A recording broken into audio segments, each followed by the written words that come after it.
Okay, guys, we're live again. This is Southern Belle Atheism. We're on Twitter at Bells of Atheism. And I'm here with Ryan Cox, CEO of Hatponics. And he's going to tell us about his global mission, about his company, and all the good things he's doing in the world. Also, let's start with your bio. Okay. My name's Ryan Cox. I'm a graduate of The Ohio State University, and I've spent the last 7 years developing systems for the global development of the human condition. My mission is to feed about 20 million people by 2020, and we're using a farm system called aquaponics to do that, and we're implementing it globally by reaching out to populations in distress of any nationality, race, creed, color, it doesn't matter. Just trying to alleviate suffering through food poverty. Okay. And how do you go about that? Like, tell us a little bit about your structure, your farms that you actually build, like the catfishing ponds and all that. Sure. So Hatponics is actually the inventor of the world's first fully portable farm. It falls from a C-130 aircraft and feeds around 500 to 600 people a day. That's pretty.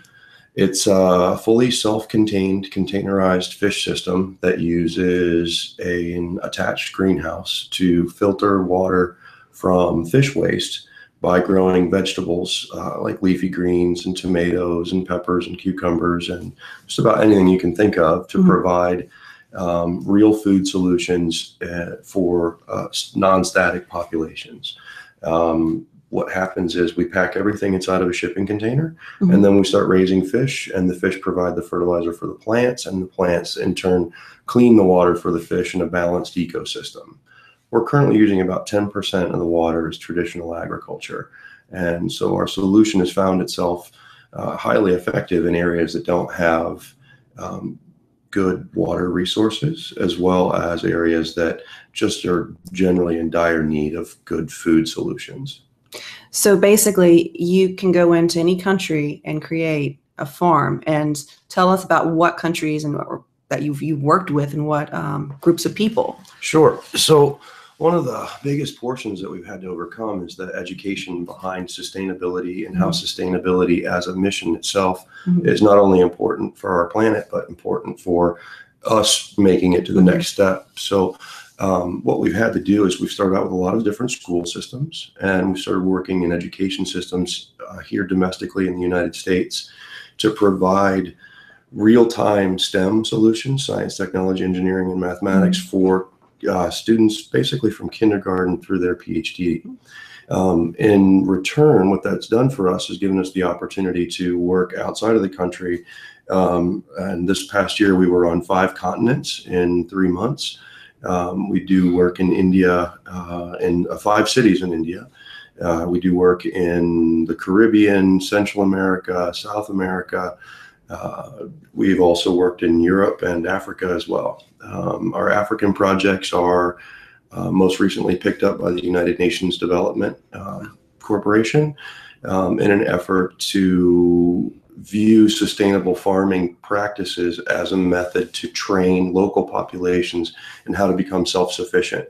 So there's the old give a man a fish, you feed him for a day, teach a man to fish, you feed him for a lifetime. So our mission is 100% education based, where we go in and handle the training so that they can pull themselves up by their bootstraps. We don't believe in charity. Every one of the missions we work with has some form or fashion of skin in the game. You must want to change your condition.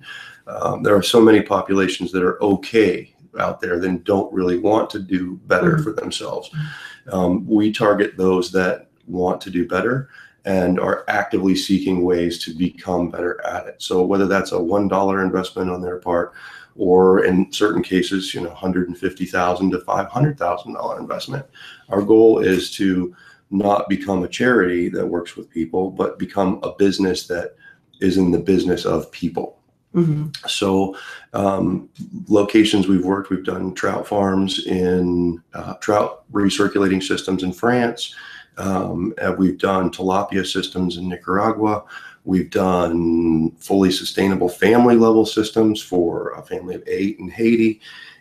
We've done most recently a deaf school in Jamaica that's constantly having to raise money. to feed the student population as well as tend the doctor's bills. So by reducing the amount of food costs that organizations might like to incorporate or have to incorporate in order to sustain themselves, we're able to take those away and supplement them by providing them an opportunity to grow their own food. And they can then allocate those economic resources towards other endeavors.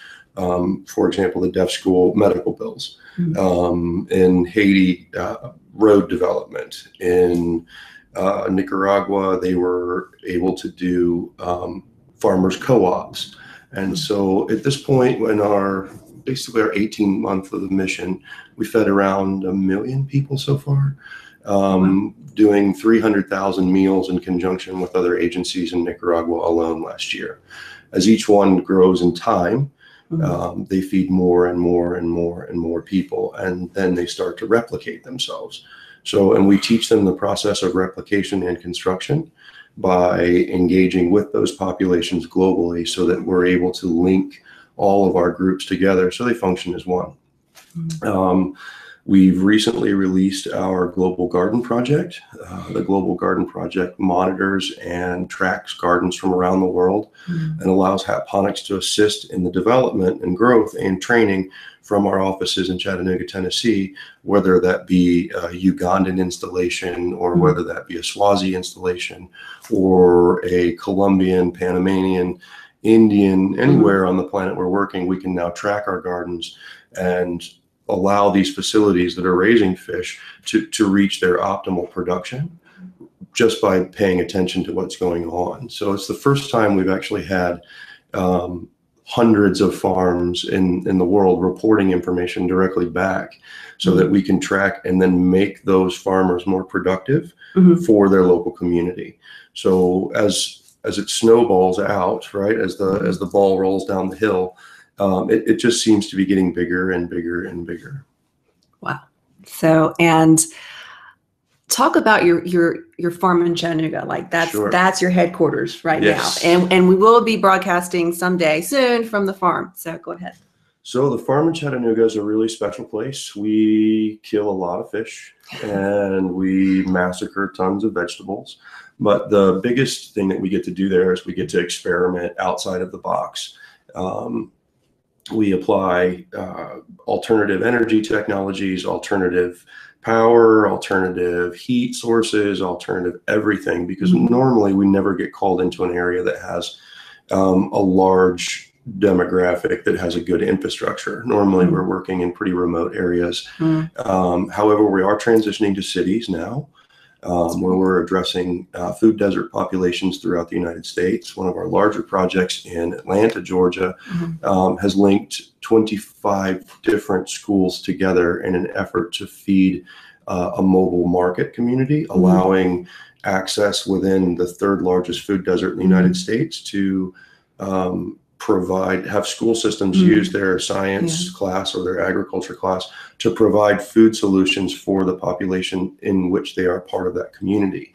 So by bringing that community a little bit closer together, or just giving access to the community so that it understands there's not this detachment of that's not my problem anymore. It now becomes ownership of the problem within the community, and thus the food solutions begin to solve themselves.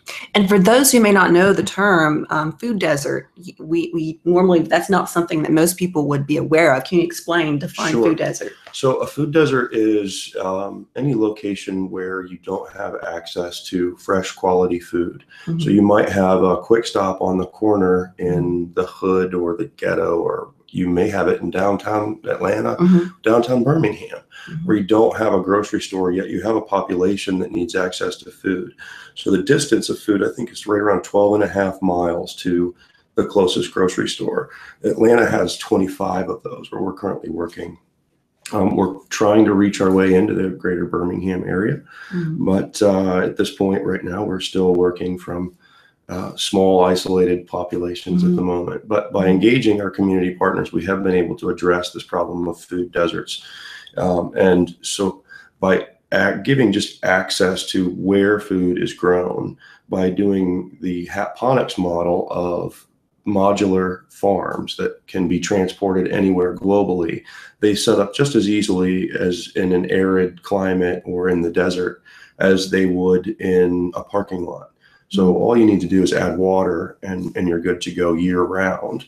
Part of the problem here in the South specifically is that we have a lot of farmers doing a lot of work, but that only lasts for about 6 months out of the year. So for the other 6 months, you don't have this access. So I call it the pork and beans problem. Once you've been eating, fresh salad or fresh lettuce from your home garden, as we did back in the 40s, 50s, and 60s, once that garden dries up and its ability to produce is over with, you're back to pork and beans or canned goods. And our population in the United States used to live that way, where we would take our food and prepare it and then keep it. But now, and specifically in the cities, we've created these desert-like conditions where there just is no access to food. And it's just as a viable problem here in the United States as it is in any third world developing nation.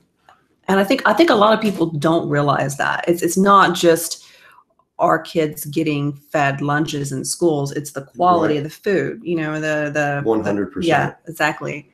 Yeah, the quality is a huge issue, right? Because we can eat a lot of bad food and it fills us up, but it doesn't do our bodies any good. And a lot of the schools that we've had to work with or had the opportunity and pleasure to work with are feeding 98% or more of their population. And this is an elementary school where they'll pack up and they'll eat at least 2 meals a day there. And we've met some really concerned principals that are participating in the program, that are packing food directly into backpacks to take care of these kids when they go home.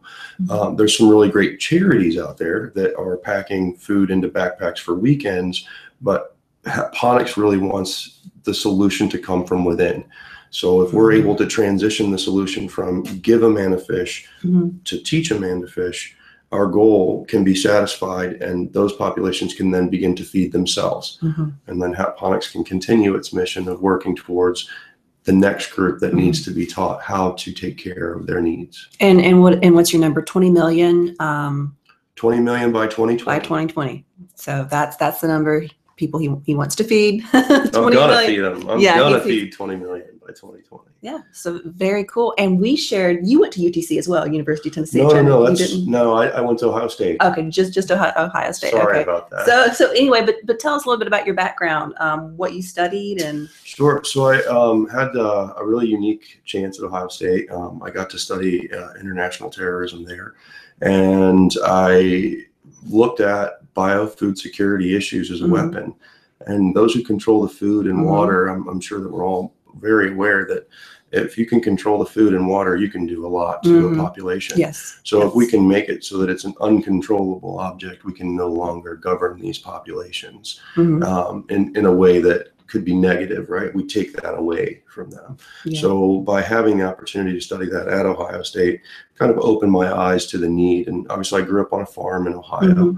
And my family's all farmers, and they came, and I was the college kid that was a little bit dangerous around tractors, so I had to come up with other opportunities to really move my mission forward. And so while my parents are baling hay and milking dairy cows, which is an essential part of the food system, I targeted the lesser groups, the ones that really didn't have food. And I kind of just fell into the mission, honestly. I was on a pure capitalist track, building businesses directly out of Ohio State, and started companies. And I ran an oil company for about 5 years, and I just realized that I wasn't happy. And I wasn't happy because I needed to do something for others, right? I'm just wired that way. So I was watching a movie, and they were spending like $3.5 million to send 5 trucks of beans and rice to 84 Ethiopia. It's Beyond Borders with Angelina Jolie. Oh, yes. Okay, yeah. Right? So she was spending all this money, and they were going to, $500 plate fundraisers. And I was like, that's ridiculous. Somebody should just send them a farm. And so within 3 months, the mission had just infected my body and mind and everything that drives me. And I was compelled. So I chopped up the oil company that I was running, and said, hey, I'm going to go figure out something for this farm. And so Hatponics then invented a farm that falls out of an aircraft. The nice thing is you can deliver it by rail or truck. You don't need to have a landing strip for a UN C-130, but it's designed for that. We've also invented portable fish solutions. So we can raise, and are currently raising at our farm in Chattanooga, we hatch about 25,000 trout in 2,000 gallons of water every 90 days. So to duplicate that in nature, you're looking at over 2.2 million gallons of water. And you'd be limited to the temperature outdoors. So by proxy, we've also compelled ourselves to find solutions for other farmers that are having problems, that are already, as I said before, skin in the game, that have a lot of skin in the game, but are suffering setbacks due to disease or poor breeding practices or population problems, or just the lack of access to resources like water, arable land. And fish farmers globally have been have taken a huge hit, right? Because our oceans are no longer able. We can't sustain ourselves. Our population is growing too quickly. Last year was the first year that our ocean population could no longer satisfy the demand of fishing. So now we're at a negative deficit. Fish farming gets a bad rap because a lot of places don't have regulation. So what we try to do is a fully organic and sustainable solution to the fish farms. They're fully modular and they run off of food produced directly in the system. Our goal at the end of this year is to have a zero input farm. So all you do is you add water and it then becomes a continuous cycle. Yeah, it becomes an ecosystem, a little like a terrarium. Okay. Except a terrarium that's a farm. And they're pretty good size. They're about 40 foot by 100 foot long. The farm pods. Yeah, the farm pods. They're 40 foot by 100 foot long, and I definitely invite you to come to Chattanooga and see one in full action. It's something to see for sure. Everything can fit inside of a service elevator, so it can be put on top of a roof. It can be put, like I said, in a desert. It can be put in a jungle. That's perfect for inner cities. Just put it on top of a roof. Exactly. I mean, that's perfect. Exactly. Well, I mean, you got to find the space. We're only growing up. We're not growing out. And as we do grow out, just by necessity, we're eating up all the farmland. I mean, we're in Birmingham, Alabama right now. And it's a sprawling, widely spread out city. But it used to be farms, and now it's full of houses. We're sitting right here where, this used to be farm. Actually, this used to be forest where we're sitting. Really? Yeah. So the forests are going, and just more and more people. So our goal is to satisfy the needs of those populations as they grow. And the nice thing is you can set one of these up at a abandoned parking lot or even a structured parking lot. It doesn't have to be. It doesn't have to be a space that's forgotten about, or this isn't something that's in your backyard. But if a grocery store could grow its own food on site, and you could go in and pick live food year round in the parking lot of a grocery store, it still satisfies that need of getting quality vegetables out there that come from an alternative production source. Yeah, and I like the way that you're using the system to educate people. Like, this is about educating people. You're sort of giving them the knowledge and the power, because knowledge is power. That's right. To sustain not only this little ecosystem on a roof or in a parking lot, wherever, but you're giving them that sort of survival skills that's going to carry on through future generations. And when they have their own stuff and they can maintain it, and it's very, very simple and easy. It's difficult for people to come in, like you said, like, warlords, terrorists, everything that you studied. And it's like that's the key to giving people back their power. That's right. 100%. If you can empower a nation to think for itself, you can empower anyone. And if that knowledge is infectious, if a fourth grader goes to his mom and says, hey, we can grow the basil for your spaghetti sauce over top of the sink using that beta fish, because they spent an hour with us. That's an empowering thing. The other part was, it also happened on us by happenstance. There wasn't enough people formally trained in the hybrid between hydroponics and aquaponics to actually staff a facility. I couldn't send a knowledgeable person into the field because they just simply didn't exist. So by training the youth of America, what we were able to do is simplify it so that we could teach it to the globe. So by starting in the 4th grade and 3rd grade, we were able to transition all of that knowledge to where the children become our teachers.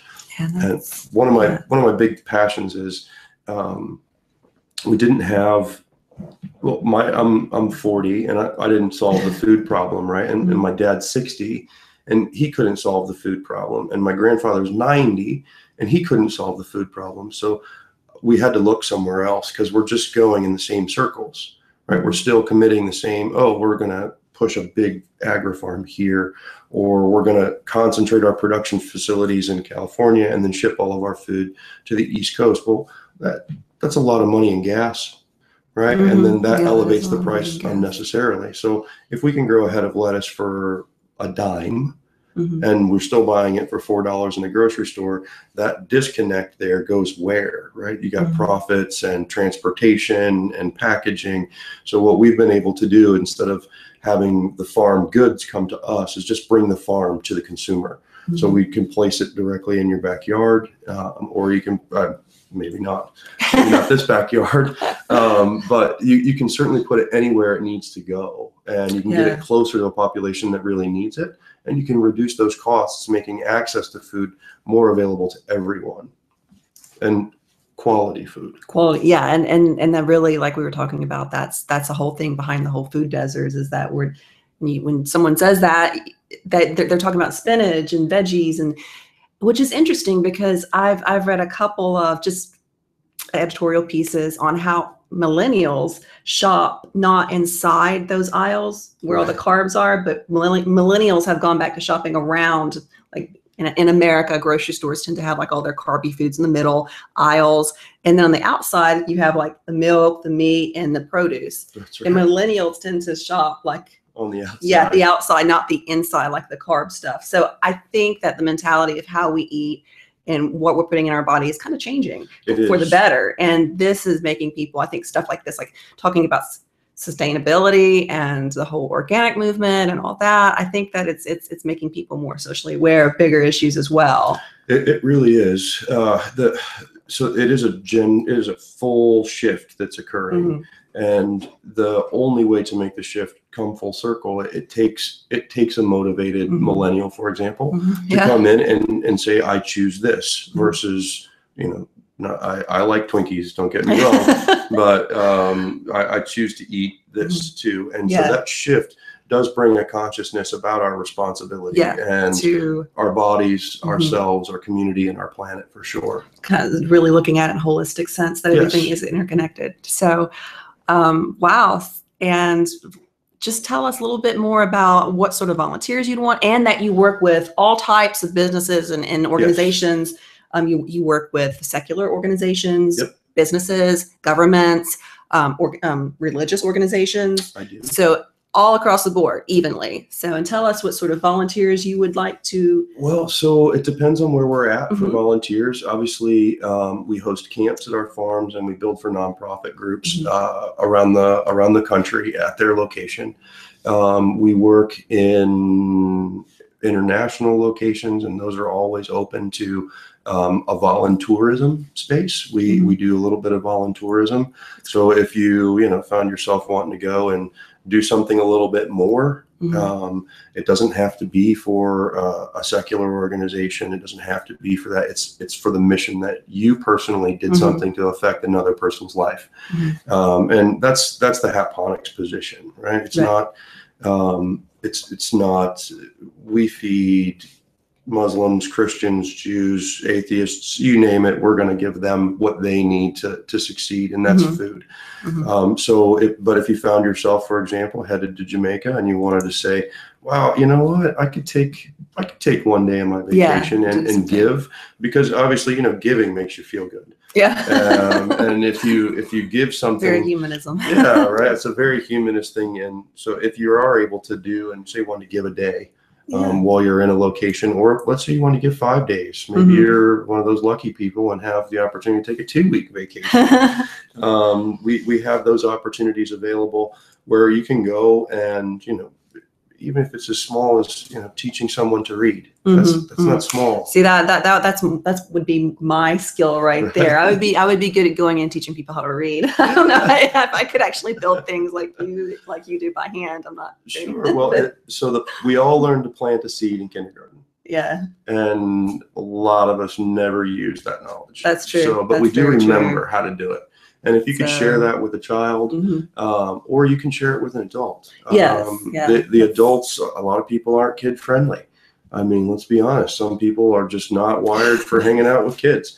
And well, that's not me personally. Not me either. Right? You do find those that want to go and help other farmers. And there's something about getting a little bit dirty and shaking hands with the earth and saying, hey, I'm going to do my part to make this a better place because I have to live here too. And it really does break down a lot of barriers. Our work in South Africa, for example, that's an adult community. Average age is 40, 45. And those people walked somewhere between 15 and 20 miles just to get the knowledge of what was going on and share what was happening in their community and then take it back.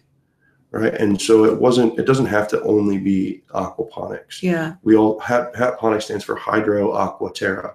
So if it grows, we do it. And by sharing that information on water conservation or teaching them a more effective way to raise a cabbage in an arid climate, or teaching them how to trim their tomatoes to increase production, or how to stake their tomatoes so that they're not all over the ground and they get infected with mold or bugs. Just by sharing that information globally, what we've been able to do is really transition into a company that cares. We're often chided that we should have been a nonprofit or a foundation because of the work.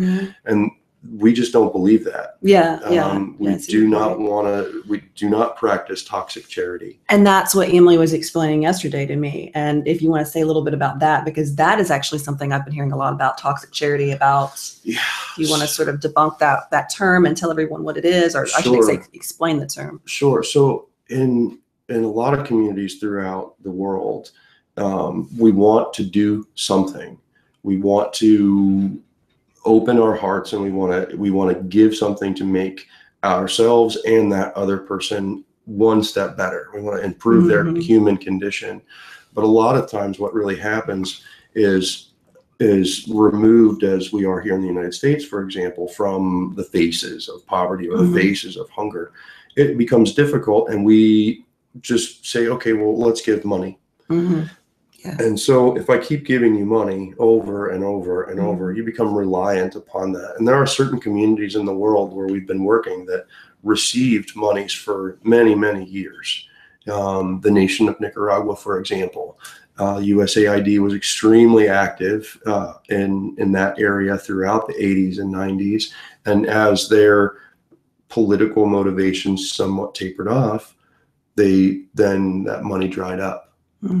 As that money dried up, they were still dependent upon it, and we created a dependent force, right? They were dependent upon us, and so that cycle of poverty actually increased because we continually gave money. So instead of doing that, we give knowledge and we give support. And it doesn't have to be the $100,000 investment that will go in and help it, as long as the recipient of knowledge has some level of skin in the game, some level of commitment to making their condition better. That's what Hatponics is here to do, is to help them improve their condition. And like I said, it's just as relevant from Alabama to Afghanistan. Anywhere you want to go in the world, there's going to be a need for the human condition to be brought up. And education is the only way to really accomplish that. But a lot of times I've noticed when you just throw money at people, it creates what you were talking about earlier, these food deserts. It does. And, it really does. And so that's a very cyclical. Well, and it's got to be broken. The cycle must be broken. Otherwise, our kids are going to still think that chocolate milk comes from chocolate cows, and lettuce is on aisle 7. And so we've gotten really far away from that knowledge as a population. And I was speaking with this really great physicist just yesterday about knowledge that's lost. And the truth is, aquaponics is a 2,000-year-old plus technology. It's not new. It's just lost. Yeah.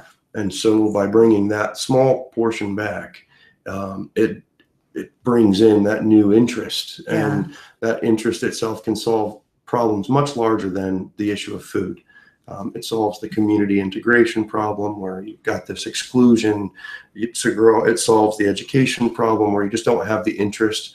We're able to teach biology to 4th and 5th graders because they get to hold a fish in their hand. And there's nothing to trap a 5-year-old's attention like a 40-pound catfish, right? They're like, whoa. So by having that interest and that just general passion, we're able to bring out a lot of the community into a singular mission. And for us, that's the big part, is that unifying mission of let's do something to improve the human condition. And that is a very noble cause. Thank you. Very noble. And wow, thank you for your time. And again, this is Ryan Cox, Hatponics. And do you want to give your Twitter handle out? You can find them on Twitter. We're at Hatponics. We are Hatponics on Facebook. Pretty sure we got a Pinterest page that shows some of our projects going around at Hatponics. So we're all over the web, and you can check us out at hatponics.com and see some of our missions globally. Yeah, so check them out. And thank you again for talking to everybody. Thank you. Look forward to having you at the farm. Cool. Bye-bye, guys. Have a great day.